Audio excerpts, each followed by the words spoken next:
Bonjour, nous allons parler du Festival Country de Craponne-sur-Arzon. Alors pour donner un petit peu la tendance, ce festival a démarré en 1987 à Dore-l'Église et au bout de 5 ans, l'association a périclité et a été reprise par la commune de Craponne-sur-Arzon avec son maire de l'époque, Georges Belu, et son premier adjoint, Jean-Pierre Langenieux, qui ont eu l'idée de relancer ce festival sur Craponne-sur-Arzon.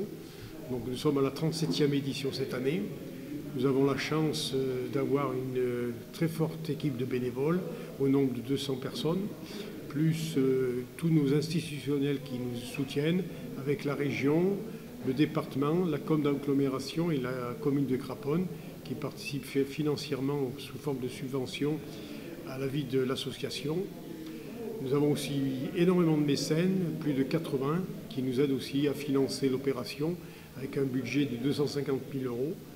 Nous avons repris cette association qui à l'époque était très florissante et sommes repartis il y a 5 ans avec de moins grosses ambitions puisque suite à un dépôt de bilan, nous avons repris le flambeau pour refaire renaître cette association.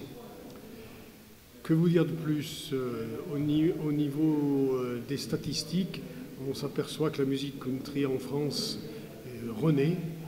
Il y a un public d'environ 1000 fans sur la France, mais rayonne énormément en Europe. Et nous avons beaucoup de départements étrangers qui viennent voir les artistes américains. Là, nous mettons un point d'honneur à justement faire venir des Américains, des Européens et bien sûr des Français. Le festival dure 5 jours avec des animations en ville du mercredi jusqu'au dimanche. Et nous avons 2 concerts le samedi et le dimanche sur le site du Festival du Parc des Étoiles, où nous avons vraiment les professionnels avec les concerts payants qui durent donc le samedi de 15 h à 22 h, jusqu'à 24 h même, et le dimanche de 15 h à 22 h. Que vous dire de plus? Nous avons donc été nommés aux Green Awards en 2022. En 2023, nous avons participé à l'opération En Vadrouille sur FR3, qui est venue filmer chez nous et donner de la publicité à notre festival. Avec le festival, nous avons une animation en ville qui présente plusieurs aspects. Un défilé de voitures américaines, avec des concerts gratuits sur les places de Craponne, en 2 lieux différents. Un lieu plus réservé aux concerts musique et un autre plus au niveau des line dancers, une animation qui est très prisée par les festivaliers. Et puis nous avons aussi des concerts repas et des soirées grillades pour justement animer la ville du mercredi au dimanche soir. Et nous avons des exposants?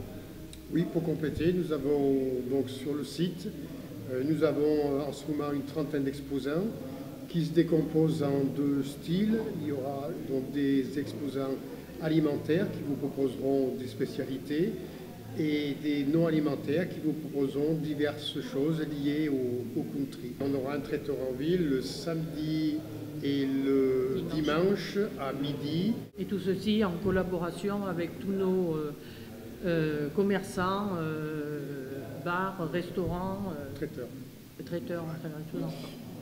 Je vais quand même rajouter que nous avons une spécificité. Nous avons une radio locale qui s'appelle Radio Craponne, radio amateur qui est là depuis 30 ans, une des dernières alors qu'il doit rester en France, et qui rayonne beaucoup sur le département de la Loire, de la Haute-Loire et du Puy-de-Dôme, et qui fait beaucoup de communication au niveau des associations.